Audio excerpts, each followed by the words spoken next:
You're listening to Tuesday Night AMP on the Angry Marks Podcast Network.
Good evening, and welcome to the Tuesday AMP on the Angry Marks Podcast Network. I want to send a shout out, first of all, to all my animals in the AngryMarks.com chat room right now. What's up, fellas and ladies and everybody in there? Also want to send a shout out right quick to our girl Sierra, who is out this week and next week on vacation. Hope you have a good time, get rested up, and be ready to come on back, because we got a lot of stuff to bitch about on this show, do we not? All right. In the meantime, we do have a guest host on the show tonight, and he comes to us all the way from the state of Alaska. Calvin, welcome to the show. How are you? I'm good, Frank. How you doing? It's a pleasure to be on here with you. Hey, I'm doing all right, man. Doing all right. I was looking forward to this show, actually. There's a lot to talk about tonight. As a matter of fact, let's just jump right in and talk about SmackDown right quick. You know, we've been talking the last couple of weeks about the new general manager of Monday Night Raw, who, of course, is AJ. And now we have a new SmackDown general manager as well. And I thought they were just going to revert back to what they knew and put Teddy Long back in place. Of course, you know, we do this show on Tuesday nights, and pretty much the spoilers had already been posted on the internet by the time we went to air last week, and I intentionally did not read them. I waited to watch the show on Friday, and as it turns out, boys and girls, your new SmackDown general manager is none other than five-time WCW champion Booker T. Calvin, give me your thoughts on that. That one was actually a big surprise to me. Just like you said, I thought they would have pulled the Teddy Long route and went back with him, but picking Booker T, I think, in a sense, I think it's good that they took him off of commentary, but I'm actually wondering what they're going to do with him in the future as far as being GM and what he's going to bring to the table. Well, and Booker T is kind of one of these interesting guys in that he wrestled a few matches last year, even wrestled for the Intercontinental title. Basically, his job was to get Cody Rhodes to the next level. Cody Rhodes still hasn't quite gotten there yet, but, you know, we can debate back and forth whether Booker T's feud with Cody Rhodes helped him or not, because, I mean, there's evidence that since he ended that feud with Booker T, he's really gone nowhere but down. But that's not right. Booker T's fault. Booker T is a skilled wrestler. He even owns a wrestling school, or did anyway. I don't know if he still does in the Houston area. But they put him in as a commentator, and although he has a certain flavor and a certain flair for the business, and he certainly knows the business, it was kind of hard to listen to him at times as a commentator, and it just... Some guys just aren't really made to do that. I'll give you an example of somebody that I thought was really good as a commentator on SmackDown after leaving the wrestling, and that was Taz. I really liked what Taz brought to the show when he was on there. I liked what JBL brought to the show. But then you had Booker T, and I don't know. It just didn't really click for me. And one of the problems I had with it anyway is that I'm not really a big fan of the three-man broadcast booth, so somebody had to go eventually, but the problem is Booker T has so much that he brings to the business and so much knowledge that you can't just not have the guy in your company if he's willing and able to be there, right? Right. So what do we do with the guy? We're not going to have him wrestle full time again. What do we do with him? Well, what Vince decided to do was make him the Raw or the SmackDown general manager. How do you see this going? I'm looking to see him make some pretty good changes for the most part. I see that I believe last week he brought Teddy Long on as his advisor.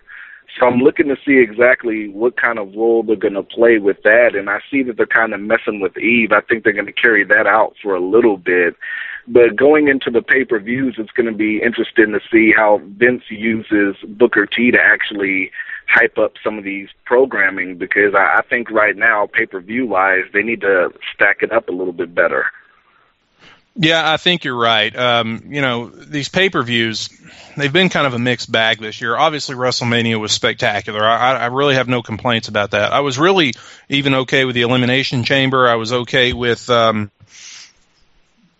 Survivor Series. I mean, not Survivor Series, but the last one or the Elimination Chamber is what I meant. So I was okay with a couple of these pay-per-views this year, but some of these have been kind of lackluster. And Sierra and I have been talking about this for a few weeks now. It got to a point where how many more times can we see Daniel Bryan and CM Punk wrestle? How many more times can we see Sheamus and Alberto Del Rio wrestle? And by the way, Alberto Del Rio is again the number one contender for the World Heavyweight title, so we get to see that one again. To me, something needs to happen, and I'll say this for Vince: he's clearly looking to move his company forward. He's not just sitting where he's at and wanting to just exist as a wrestling company. I noticed, for instance, on Raw last night, their intro has gotten a facelift. Nickelback's gone, and we've got a new theme song now. They've done away with it. Yes, sir. With all the wrestlers from years past and that little, video promo they do at the beginning of the show, that's gone now. So Raw has gotten a bit of a cosmetic facelift, as well as AJ Lee as the general manager. Now we turn to SmackDown and we go, okay, what do we do with that? Why not make Teddy Long the general manager of SmackDown? First of all, because that's been done twice already. For most of the last 10 or 12 years, Teddy Long has been running SmackDown. You remember that backdrop they had on SmackDown where the fist was stuck out, as part of the stage setup? That had to have been the backdrop for SmackDown for at least 6 or 8 years. And SmackDown's always been the show that Vince hasn't really paid a whole lot of attention to in terms of updating it and making it fresh and, keeping things moving forward on that show. And lately, since he's basically done away with the brand extension, it seems like the show where he just dumps all the guys he doesn't know what to do with. Yeah, it looks like a lot of those guys, like I don't really want to say Ziggler now since he's got the briefcase, but it seems like a lot of those mid-carders are pretty much stuck on SmackDown unless they get brought over to Raw for the occasional pop-up. But yeah, I think that they need to do something with SmackDown. If they're going to showcase mid-carders on SmackDown, I think they should really, really push for SmackDown to be the number one show, I'd say, overall. Because, with Raw, you're always going to have John Cena. You're always going to have CM Punk. So you have those guys already that are going to be there for Raw to keep Raw where it's at. SmackDown's going to be the show that, the mid-carders can shine and get those new viewers going with it.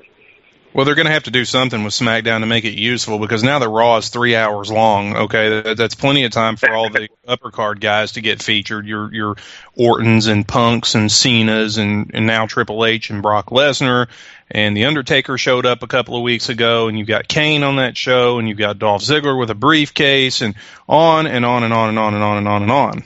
Okay, so why not take SmackDown and make it something useful rather than just another wrestling show, right?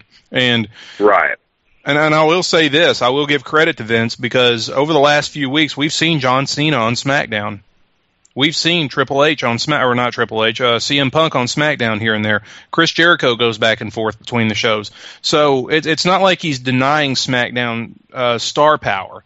But what SmackDown, in my opinion, really lacks right now is storyline power. It's almost like SmackDown's being used for let's just continue what we did on Raw Monday night. Well, I don't want it to be a continuation of what I saw on Monday Night Raw. I want SmackDown to really shine on its own. And yeah, I guess that sounds a little bit like I'm in favor of going back to brand extension. But if you're going to have a world title on each show, then each show ought to have its own thing, huh? Maybe? Right, I agree. Absolutely. So right now, it just seems like SmackDown not only was in need of a facelift and in need of new leadership, I think it's in need of a new direction altogether. And I'm not sure where we're heading with that right now, but I am willing, now that Booker T's in charge, I'm willing to kind of see where this goes. And I definitely will see. Right, and I have nothing against Teddy Long. I like Teddy Long. I think he brought a lot of good to the business, and I think he's a good character on TV. It's just something new, guys. Just give me something new. That's what I'm asking for. Now, do you think we're going to see Teddy Long every week now? That I'm not sure about. I have noticed a trend with GMs lately where they all seem to have some kind of a personal assistant. Now, hell, Laurinaitis on Raw had two of them. He had David Otunga and Eve Torres, at his beck and call. And now we've got Booker T on SmackDown, and he's got Teddy Long. I remember when Vicky Guerrero was the general manager of SmackDown for a while. She and Teddy swapped back and forth between who was the GM and the assistant GM, and so all these people that are bitching about the fact that we have an on-screen general manager and how the wrestling business has basically moved away from that. Well, it's gotten worse. Now we not only have a GM, but we have a surrogate GM who goes along with as well, apparently. And I don't know. We haven't seen that on Raw yet with AJ, but I'm wondering if she's going to bring somebody along to be her little minion or her little whatever, her assistant general manager. I don't know. If we're going to do this at all, let's just have one person in charge of the show, because that way there's no confusion. There's no, personal agendas from the leadership. Basically, what I want out of a leader of a brand, what I want out of a general manager of Raw or SmackDown, is I want somebody who only gets involved in the storylines in order to move them forward, but isn't necessarily the focus of or the subject of those storylines. Right. I absolutely agree. And I think Booker T has enough.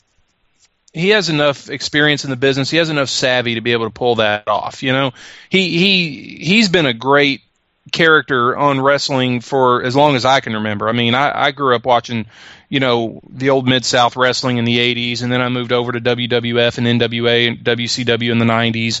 And I really paid a lot of attention in the mid to late 90s to WCW, where Booker T was for most of that time.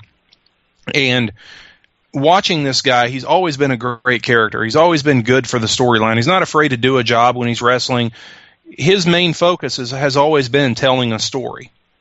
And as a general manager, I hope he can bring that same aspect to that role, that he's helping to tell the story between two other wrestlers. Now, the fear that I have is because it's Booker T, because he's a former 6-time world heavyweight champion, and because he can actually still wrestle. We saw that just a few months ago.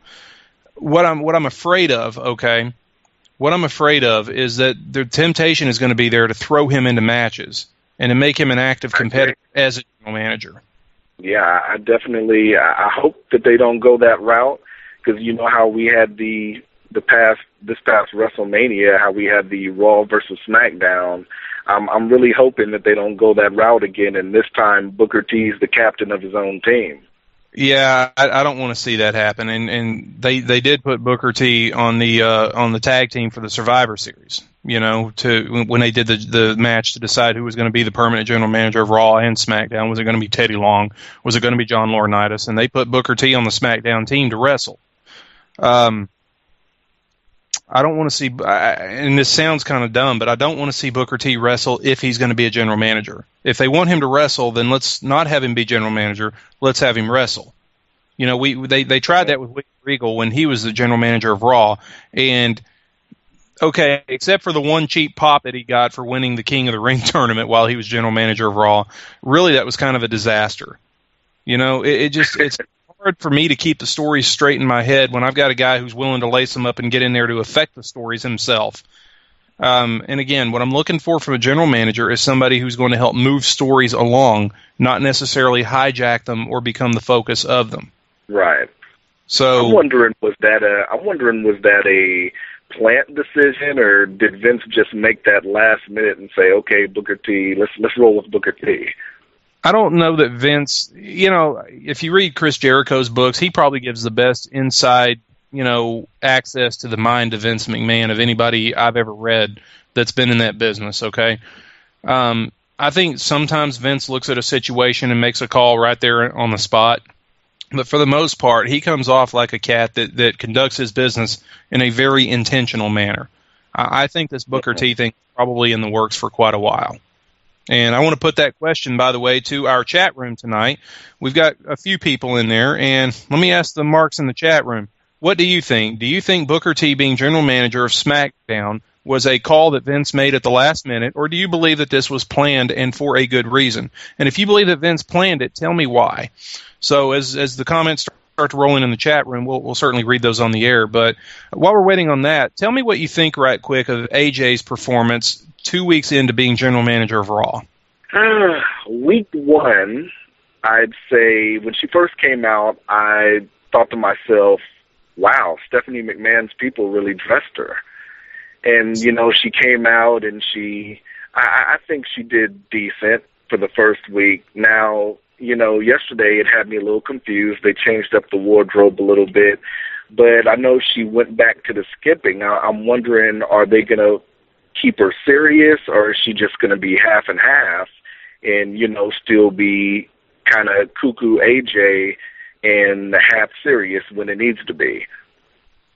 Well, I've noticed that they've moved a little bit away from overselling her as being crazy, out of her mind kind of shit. I mean, most of the decisions that she's made as general manager so far, I mean, obviously this is all pre-scripted, so it's not like she's actually got authority, okay? I mean, she's a character on the show, manager, but most decisions that she's made seem to be quite coherent and actually moving towards something, like when she put John Cena and the Big Show in a number one contenders match last week, and then when that wound up being, I guess, a no contest, because I don't know that they ever awarded that match to anybody, so it wound up being a no contest, and she made the on-the-spot decision, okay, fine, you're both number one contender.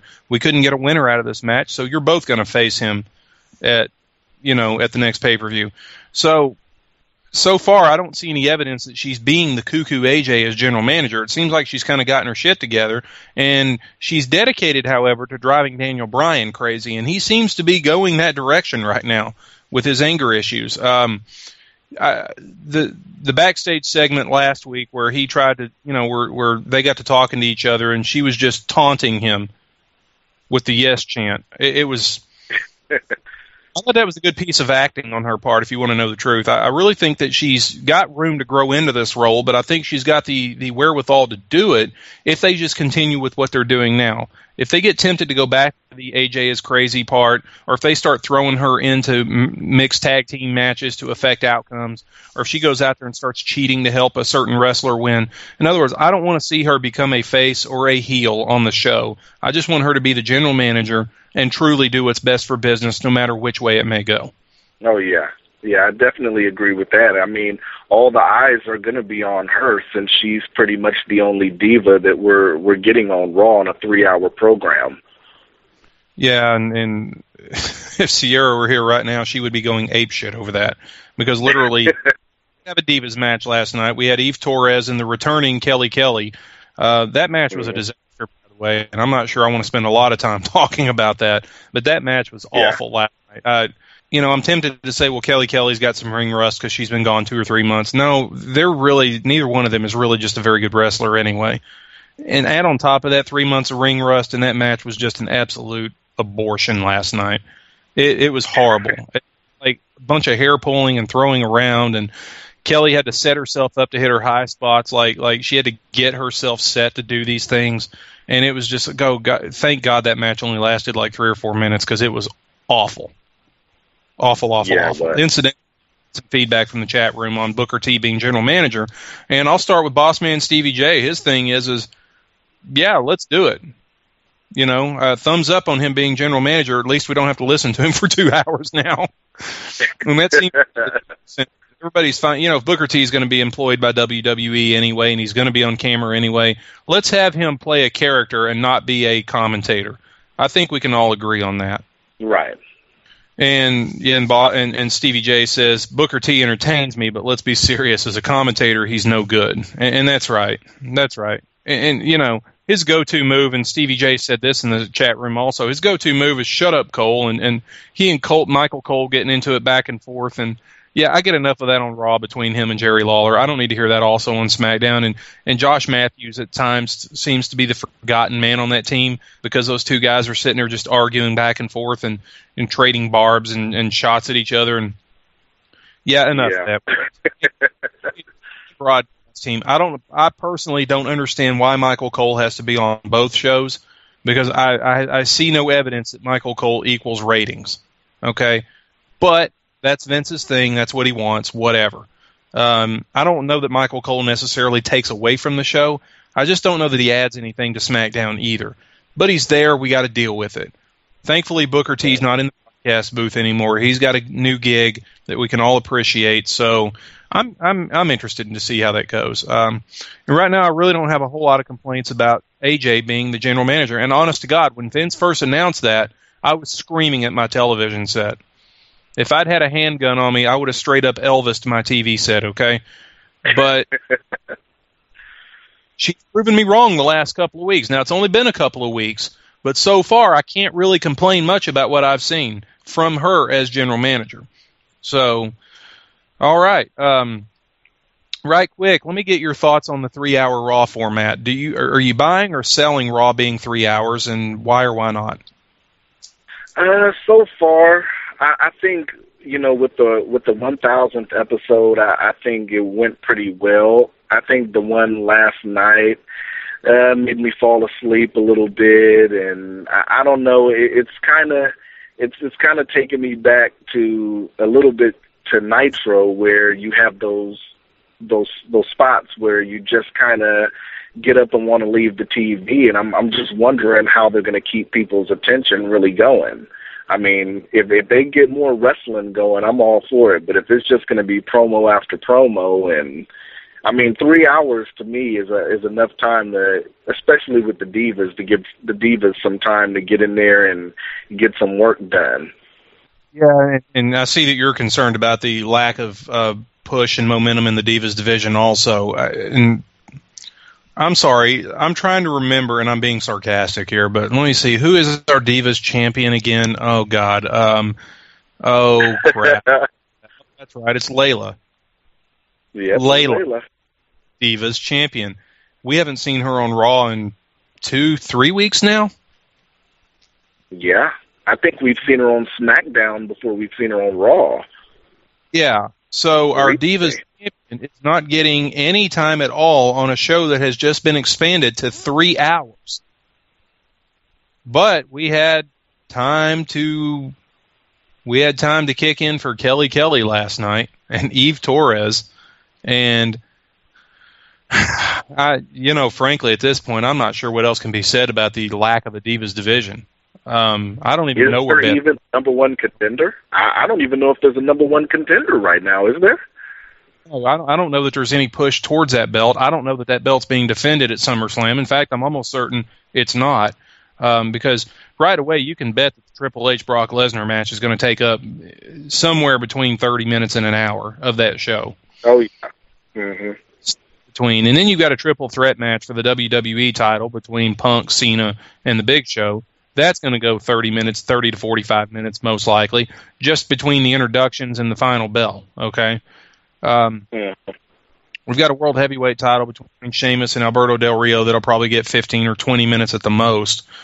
But, I'm starting to look at these matches, and I'm thinking, well, we're probably going to see Jericho and Ziggler at SummerSlam. So by the time we get down to the Divas division, I don't know that there's any time left for that, even for a 3-minute match. Yeah. Yeah, I don't know. The Ziggler, Chris Jericho, are they actually going to do that? Because isn't Chris Jericho going on tour before SummerSlam? You know something? I actually heard something about Jericho canceling a tour to Europe. Maybe I'm wrong about that. I want to throw that to the chat room, but I thought I heard something about Jericho not going on tour anytime soon. Frankly, I don't know what's up with Chris Jericho right now. And I love what Ziggler said to him last night. What are you? Are you a wrestler? Are you a rock star? What are you doing? Be something. And that's actually a good point. I like what they're doing with Jericho's character right now. They're kind of playing up the fact that he hasn't won a big match in God knows how long. And now we've got this whole idea of he's got these divided attentions. He's got this going on over here. He's got a show on Sirius XM satellite radio. He was on Dancing with the Stars last year. He's doing all this shit, but he's not really dedicating his focus to the WWE. And while that makes for a good storyline, that also happens to be true in real life. Okay? We never know what we're going to have Jericho for every time he shows back up from an extended absence. Now, granted, his last absence was because he got suspended for 30 days. That's what happens when you desecrate the Brazilian flag. But outside of that, right now I'm thinking, is he going on tour? Is the tour going to affect his wrestling in WWE? Is he going to be able to pull both of these off? Is he going to go away for 6 months again? What is he doing? I don't know. I like the fact that they put him in a feud with Dolph Ziggler because Ziggler is on the cusp of breaking into that next echelon. And going through a guy like Jericho to get there is really good business sense by Vince McMahon. Because Jericho is a good mentor, a good teacher. He knows his business in the ring. That's a good call, probably, okay? Right. But the problem we have right now is, to what extent is Jericho going to be there to do that? Mm-hmm. And I have an answer for at the moment. Apparently, Jericho is free to come to SummerSlam now. As a matter of fact, I think Nick is saying this in the chat room. Jericho is free for SummerSlam, but not Night of Champions. So Jericho's is he adjusting his tour dates to match his wrestling schedule? I don't really know. For the man Chris Irvine, I don't know which one of these is the most important to him right now. Is it important to be Chris Jericho, the wrestler, or is it more important to be the lead singer of Fozzy? I don't know. And if I'm Dolph Ziggler, I'm in Vince McMahon's office going, is this guy going to help me, or what are we doing? Because if I'm not, they haven't actually wrestled yet, have they? No, I don't believe so.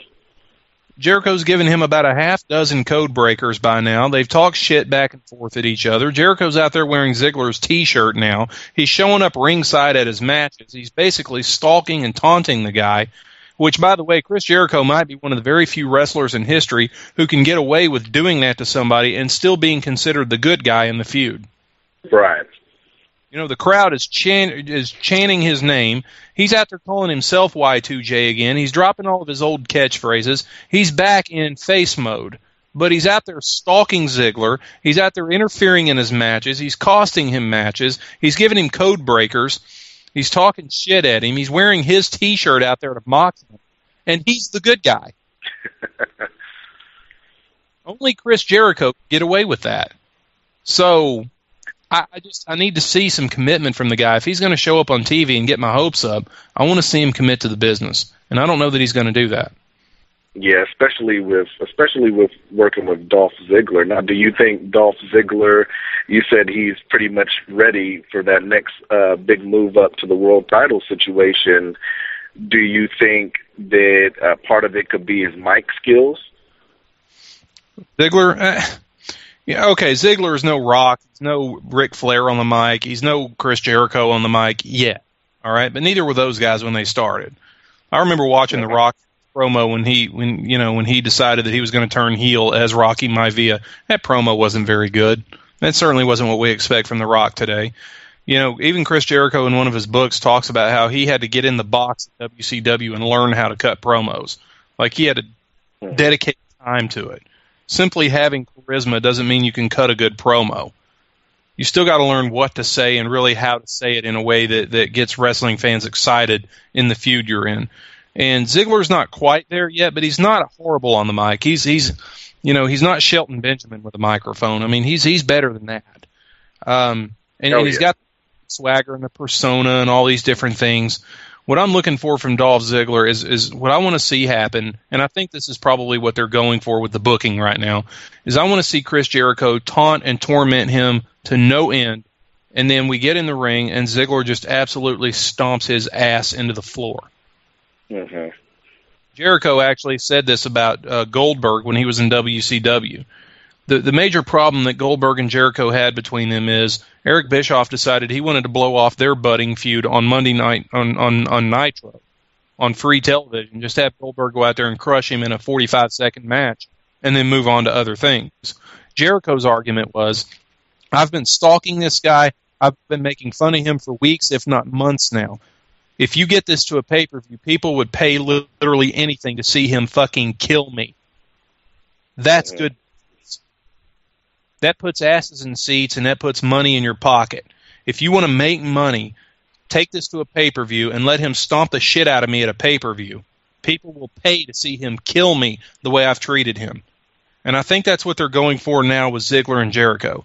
Jericho's out there just absolutely making his life a living hell. Here's a guy with the Money in the Bank briefcase, and he's losing matches right now because Jericho's out there distracting him, okay? Yeah. He lost to fucking Riley last night. Am I wrong about that? No, you're not wrong about that. Who hasn't won a match in 3 years, okay? Beat Dolph Ziggler on Monday Night Raw last night because Jericho was out there distracting him. It's going to come to a head at a pay-per-view, I hope, and absolutely fucking crushes Chris Jericho. At least I hope that. Now, Jericho's a great wrestler, and they're going to put on a good back-and-forth match for a while. But in the end, Ziggler's got to come out on top of that, right? Because that's the whole point of this feud, is to get Ziggler to the next level by having Jericho take him there. Yeah, absolutely. Now, if by chance Jericho wins, I'm going to be scratching my head. There's no reason to have Jericho win a match at a pay-per-view over Dolph Ziggler. There's just not. Just like it wouldn't have made sense for Jericho to go over Punk at WrestleMania. That would have made absolutely no sense whatsoever. Jericho's job these days, I think, he's 40 years old now. He's been in the business 22 years. He does have other professional interests now with his radio show and his band and all these different things that he does. He's building a nice little fallback for himself when he finally does retire from wrestling, okay? His role in wrestling now is the same role that, like, Kane has, that Shawn Michaels took on in his later years, and that is to get the other guy over. He's there to be a credible opponent for someone else on their way up the ladder.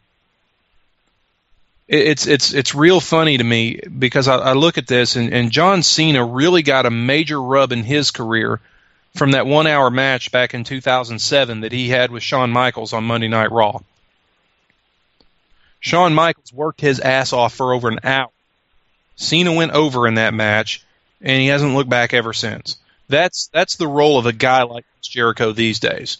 Is he's got to win once in a while, or he's not even credible anymore. Okay, and that's why Jericho's been out there dropping him with code breakers and tormenting him for the last couple of weeks, because that adds credibility to Jericho as an opponent for Dolph Ziggler. And if Ziggler beats him, then that leaves an impression in the mind of the fans that Ziggler really beat somebody.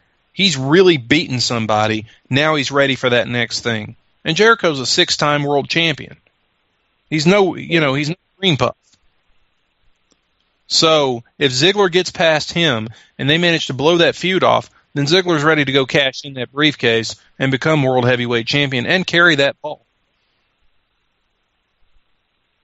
So, by the way, I want to throw in a question that was asked in the chat room just now, off the subject. King J asked, "Does Jack Swagger still work there?" King J for about 4, 5, 6 months now.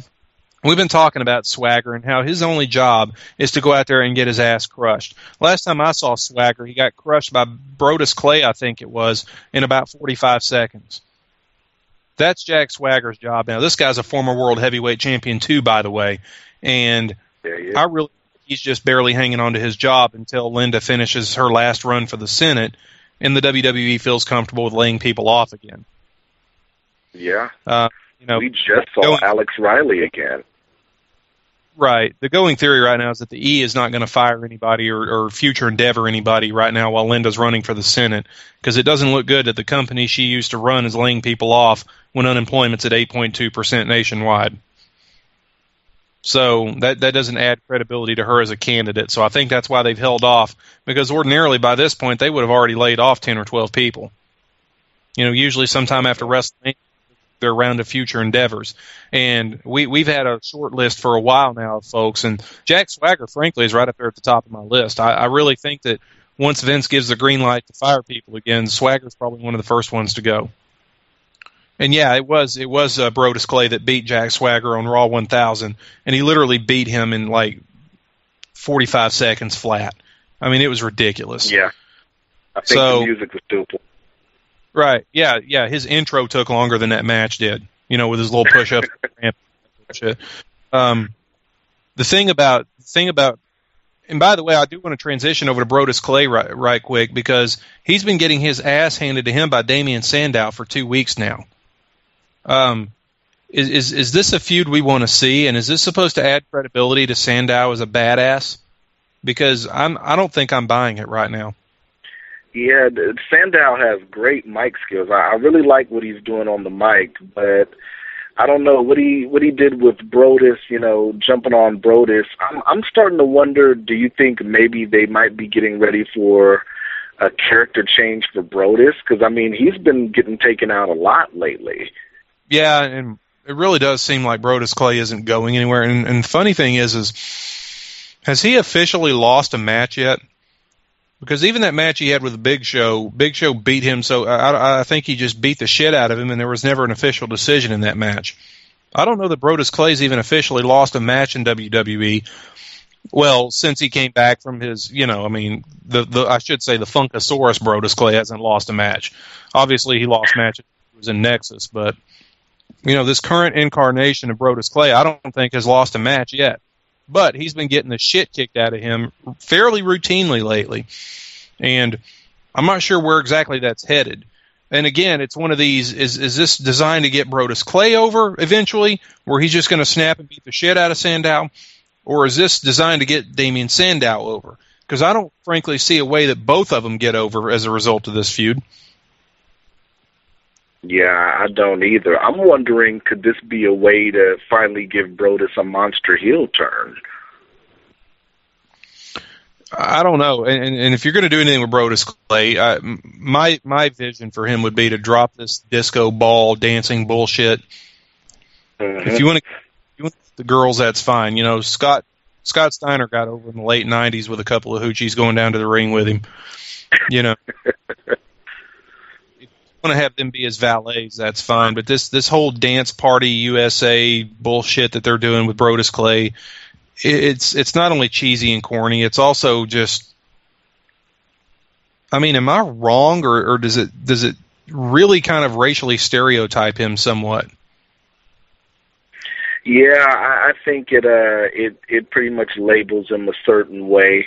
I mean, I'm wondering if Vince looks at it like he's making a lot of merch sales off of Brodus Clay. I could see them maybe keeping him like this, but at this rate, if he's going to be getting squashed by guys like this and beat up and taken out for weeks on end, I'm wondering, is this, the chance they say, let's take him out for a while, let's repackage him, and then he can come out and say, okay, I'm not playing anymore, and now I want to be, the badass. Yeah, I mean, Brodus Clay is a big motherfucker. I mean, he is a gigantic dude. Like, even watching him wrestle Big Show, now he's not as big as the Big Show, but I was amazed at how comparable in size he was. He didn't. It wasn't like that was Rey Mysterio in there wrestling the Big Show or something stupid like that. I mean, he looked like he belonged in a ring size-wise with the Big Show. Obviously not quite as big, but still a pretty big dude. And it occurs to me that a guy like Damian Sandow, who really does not have a very impressive physique, and frankly, from what I've seen, doesn't really have a very impressive moveset. The guy wins his matches with a neck breaker. That's his finishing move. And I'm supposed to be impressed with a wrestler, and he's out there stomping the shit out of a guy that's 3 times his size, and for what purpose? I don't even understand what the point of this is right now. It's not getting Sandow over. It's not getting Brodus Clay over, because they're not actually wrestling. If they were in the ring wrestling and Sandow was defeating him, that's fine. But this chicken shit jumping from behind crap that they keep handing us isn't helping either one of them. It doesn't make Sandow more credible, and all it does is shit on Brodus Clay. Yeah. So I keep looking at Sandow. Every time I look at Sandow, I think of the Genius. Exactly. Now, King J in the chat room is saying that it does get him over in a way, and I'm certainly interested to hear your point of view on that, King J, but I don't see how it is. Really, the only way Sandow's gotten himself over is by running his mouth. Brodus Clay is just not, I mean, he's over in the sense that crowds pop when he comes out because they know he's going to dance and do his thing, but he's basically, it's like, and I said this before, it's like they took Rikishi and The Godfather and threw him in a blender. Yeah, I agree. is the result of that. Okay? Other than that, I don't really see the benefit of the guy at all under this current gimmick that he's got going on. So if they're serious about pushing Brodus Clay and keeping him in the company and making him something that crowds can get behind and believe storyline-wise, that's fine. The guy's got a great character. The problem is he doesn't fit into any storylines. And with him, it's like they've been throwing shit against the wall to see what sticks. They tried putting him in a program with Big Show, and it didn't work. Now they've got him in a program with Damian Sandow, and I'm not sure that's going to work. And I can't really blame Brodus Clay. It's just the guy's just taking what he's given and trying to run with it. It's just not much to run with. So, I don't know. And did he even finish his feud with David Otunga? I don't think I remember if they ever even finished their feud. No, I think he crushed David Otunga a couple times, and then they just moved on from that. Oh, wow. He's another one of those guys that, you know, he had something to do when Laurinaitis was the general manager of Raw. But now that that's gone away, Otunga's really, I mean, what do you do with the guy? Yeah. He had the cocky Harvard-educated lawyer with the Starbucks travel mug in his hand and the bow tie and the Bill Cosby sweater. And, you know, I mean, they had that whole thing going on for a little while. And I thought, all right, at least, you know, it was like when Heath Slater was getting his ass stomped by all these old dudes. At least he was on TV doing something. Yeah. What do you do with the guy? Like, now that we're not bringing back all the old dudes to stomp Heath Slater's ass into the floor anymore, what do you do with him? I don't know, because, well, he wasn't on Raw last night. You know, they brought him out last week, and Randy Orton beat the shit out of him, but they didn't even bother bringing him out this week. That's probably the end of Heath Slater as a useful piece on Monday Night Raw. Yeah. And I guess if it wasn't for Damian Sandow right now, there wouldn't be anything to do with Brodus Clay, so maybe he should be grateful that he's getting any screen time. So, you know, as far as all that goes, I want to see those two get into a match, and I want to see this be a meaningful program for both of them. I don't want this to be. I don't want them to get that selective case of amnesia that the bookers for WWE tend to get sometimes, like they got with the anonymous Raw general manager at one point. I don't want to see that. I want to see this actually move toward a logical conclusion. I want a story told that brings us to a certain point of conclusion. I'm not sure we're going to get there with this thing, though. And moving on from that, right now, I guess what I really want to talk about now is talk to me about Triple H for a minute.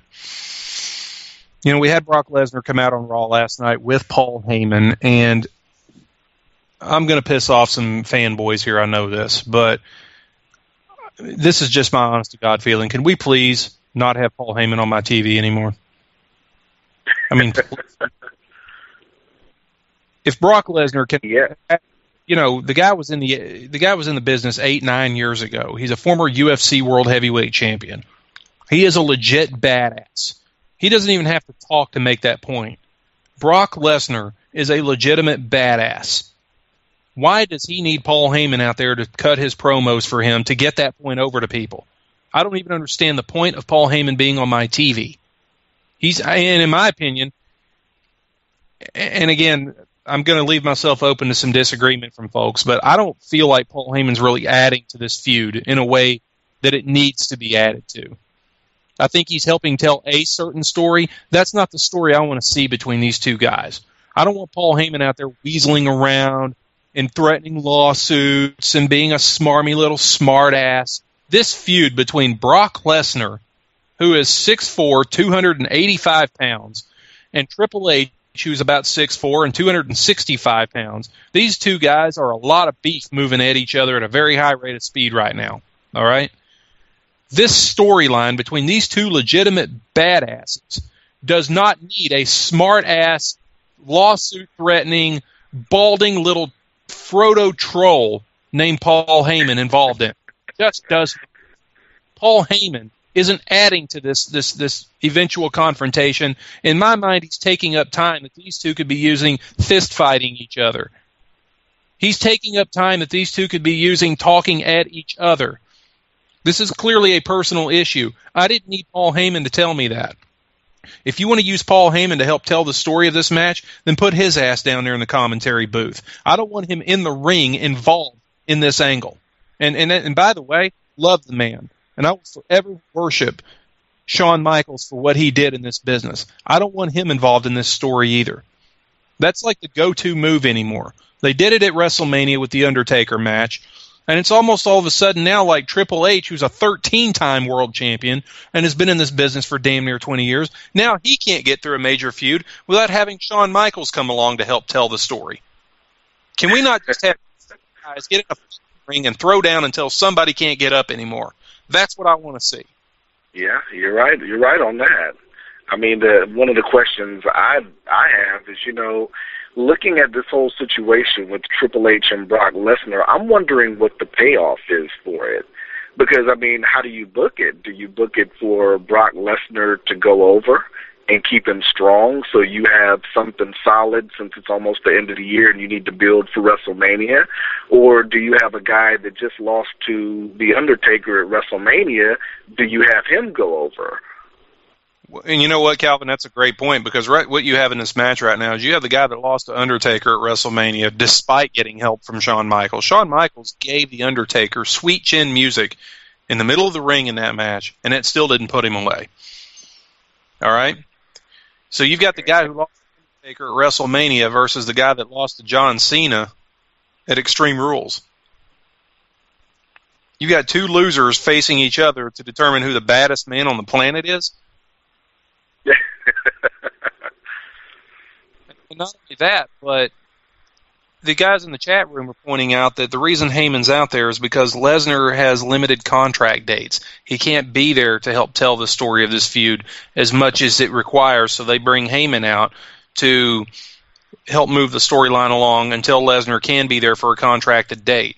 All right, well then let me ask you this. What is the value of Brock Lesnar if Vince is paying him an exorbitant sum of money to only work limited dates? What is the value of that at all? Seriously. Is that making Vince money?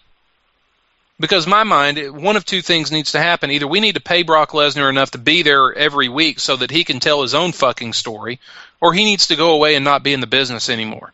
One or the other. And then, Calvin, I want to question, what is the end game here? And that's a great question, considering the fact that Brock Lesnar does indeed have limited contract dates. Who do you book to win this match? Do you book the guy who works backstage and rarely ever wrestles anymore, Triple H? Or do you book the guy to win who only has limited contract dates and we're probably not going to see for 3 or 4 more months? What is the benefit to either one of these guys winning the match? Frankly, what is the benefit to even having this fucking match? Yeah, there's really no benefit.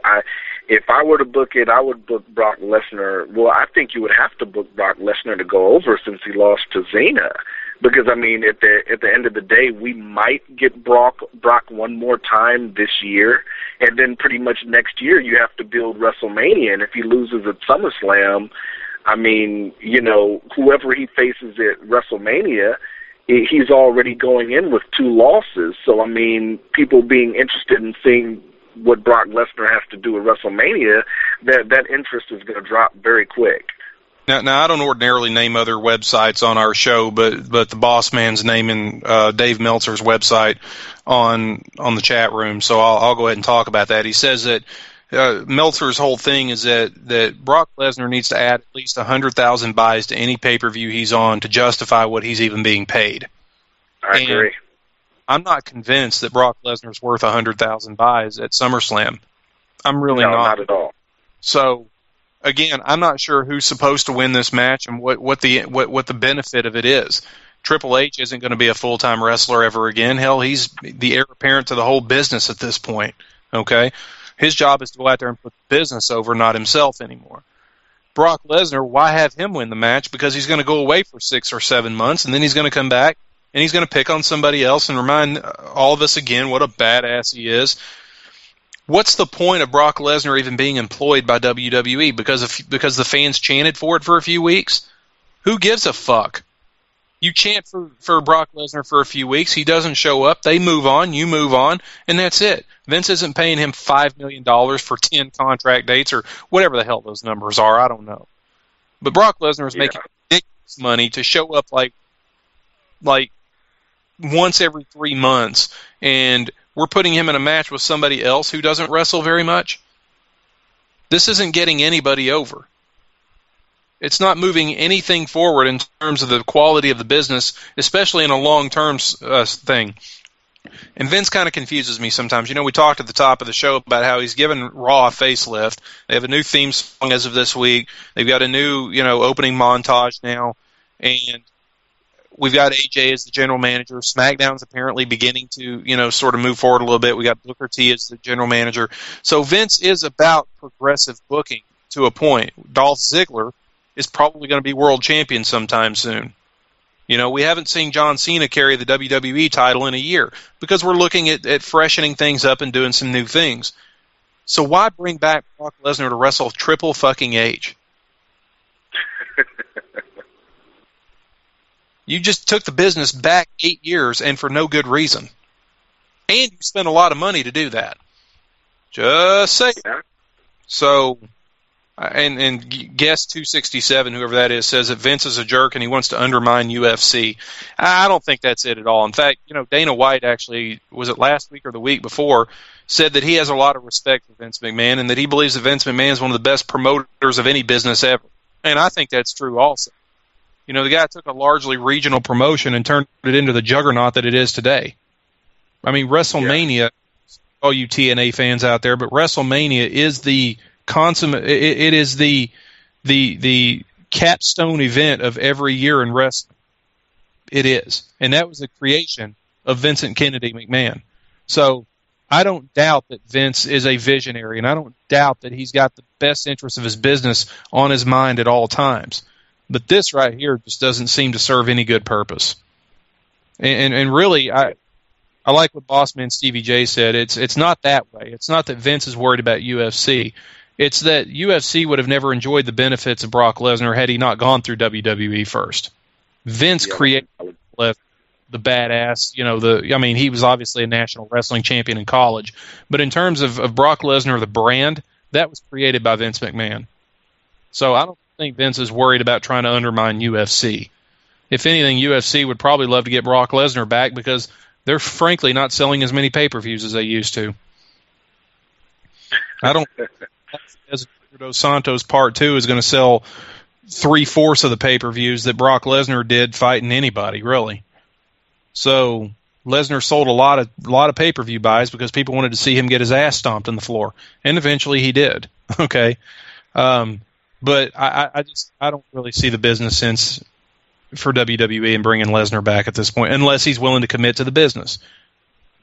That's all. And at least we talked about Jericho earlier. At least Jericho's willing to do the job. Jericho's willing to go out there and make another guy look good. For Jericho, this isn't an ego thing anymore. It's just giving back to the business that made him who he is today. For Brock Lesnar, it's always going to be about ego. Yeah. I wonder if maybe...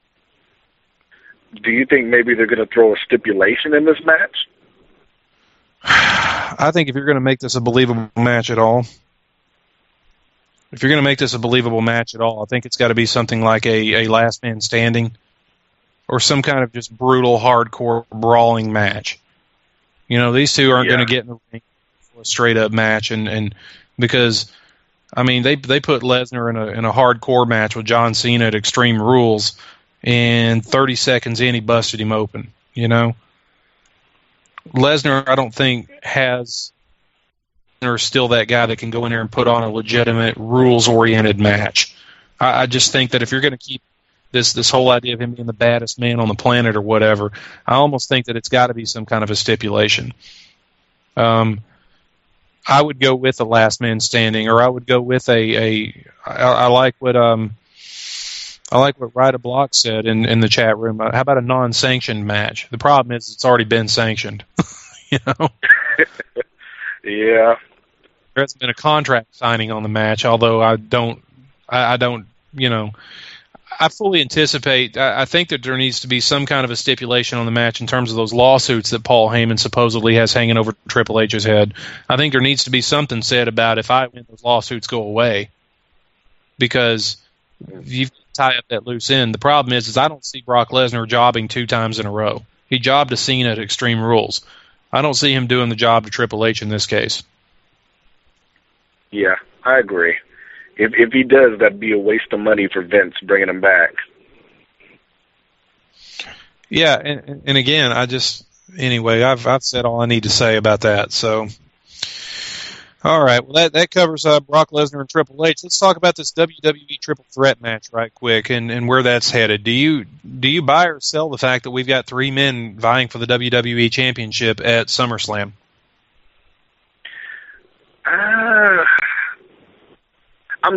The only reason I'm really interested in this match, because they've done so many variations of this match with CM Punk, Big Show, and John Cena. I can honestly say Punk's really the only reason I'm looking forward to this match. I get the slow burn on a heel turn, but, once again, the payoff with the heel turn, to me, it's got to be something big.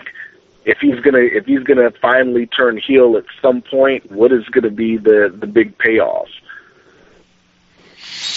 Right, and unfortunately, it started. I mean, and I say this because I think and Ciara and I had this discussion last week, and everybody in the chat room went ape shit on me for this, but I still believe that CM Punk's going to have to drop that belt at some point soon. That's just my opinion. The guy's had the belt for damn near 8 months now, and it's enough. If you want to get it back to him before the Royal Rumble, at least give him a couple of months off from the damn thing to work his way back up. You know what I mean? Yeah. I think that title needs to be freshened up a little bit at this point. I'm not really buying CM Punk's whole heel turn right now. I think it was done too intentionally, and it's coming off a bit clumsy to me, to be honest with you. I mean, one week he's the guy out there pleasing the crowd and saying whatever the crowd wants to hear. And then the very next week, out of nowhere, he lays out The Rock, and then he comes out the next week and gets in Jerry Lawler's face. And then last night he comes out and cuts this really boring promo. I was bored with his promo last night. Let's get CM Punk off the pedestal for just a few minutes. Let somebody else do it, and let CM Punk win it back the hard way. I said that last week, and I'm saying it now. So what I'm looking for right now is I'm looking for something fresh.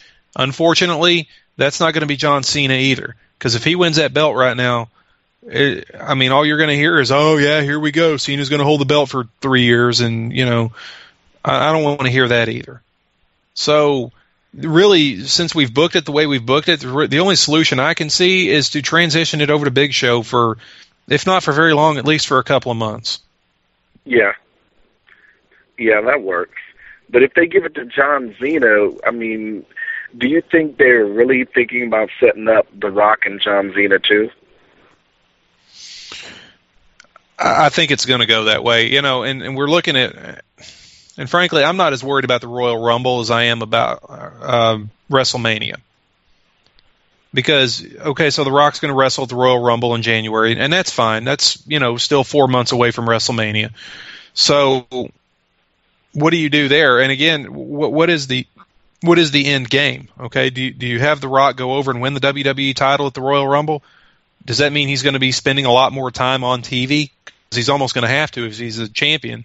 My fear is that we're going to get a champion via satellite for a lot of that time. Yeah, and I don't want to see that. I don't want to see a guy with a belt slung over his shoulder on the Titantron from Miami, Florida, or Hollywood, California, or wherever the fuck it is he happens to be that week. I don't want to see that. I want my champion on the show. And I don't know if Rock is going to do that week in and week out between Royal Rumble in January and WrestleMania in April. I just don't see that happening. Yeah, that's true. But in terms of, do I see John Cena and The Rock squaring off again at some point? Yeah, I kind of do. And again, the fear I have is that it's going to be a triple threat or a fatal four-way or something like that.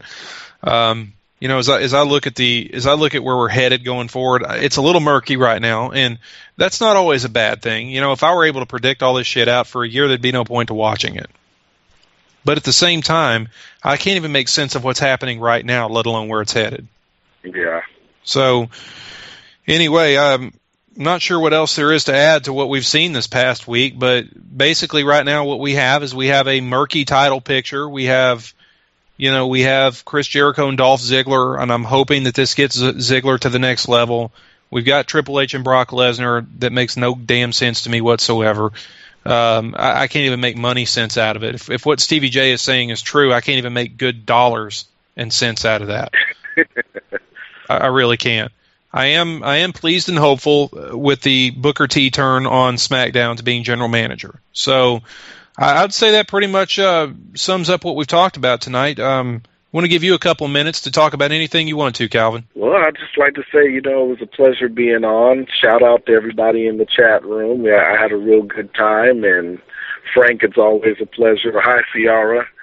I know you're not on, but I know you're probably listening. And, I'd just like to give a shout out to my friend Rose and Daryl, and I have a friend that has an album out right now, Lonnie Dangerous, Just the Tip. It's on iTunes and CD Baby. And other than that, I had a real great time, and I'd love to be on again.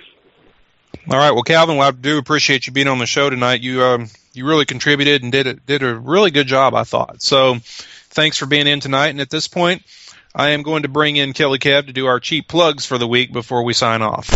What's up, Frank Vaughn? Howdy, brother. Tell us what we got. Well, you missed the Raw reaction on Monday night with myself and Alex Goff. We covered the Raw 1003 episode, went into some detail about the Brock Lesnar and Triple H situation. We talked a little bit about HBK's involvement. Overall opinions on the show, of course. What we got coming up this week? Tomorrow night at 9 p.m., we've got Peter H. and Stevie J with Glove Up or Shut Up. We've got the UFC on Fox show that just happened this weekend, so we're going to review what happened on that card. We'll go over the results of our prediction game.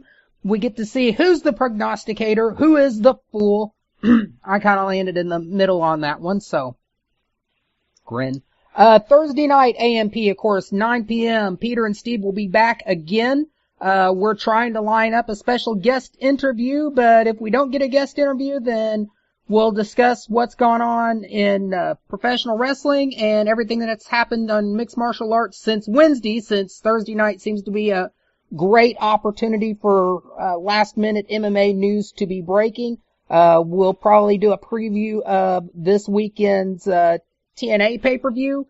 Speaking of which, there will not be a Impact Implosion Thursday night at 11 as there normally is, because we're going to bump that to Sunday, 7 p.m., so we can accommodate some other people's schedule, as well as do their own preview for the TNA pay-per-view. Friday night, of course, is Over the Top Radio with Ed in San Antonio, catching up on his opinions on the latest in mixed martial arts and pro wrestling. Saturday night, 5 p.m., SmackDown Rundown will be back on the air with King J and Nikolai taking on everything that happened on SmackDown. And then, as I said, Sunday night, 7 p.m., we are going to do a preview for the TNA pay-per-view. And then stick around in the chat room, ladies and gentlemen, after that, because we'll have live commentary on the TNA pay-per-view starting at 8 p.m. So that's what we got scheduled for the network this week. And folks, as always, we have a website full of articles, commentaries, show recaps, all kinds of wonderful print material to go on there and read also. So please be sure to visit AngryMarks.com and click on all of the wonderful articles that we have. And by the way, we could also use your support. So there's links on our website also to show you how to support us, and we would appreciate any help that you can give us. In the meantime, thanks for listening tonight to the Tuesday Night AMP on the AngryMarks Podcast Network. We will be back next week, 9 p.m. Eastern Time on Tuesday, as always. Until then, see you later.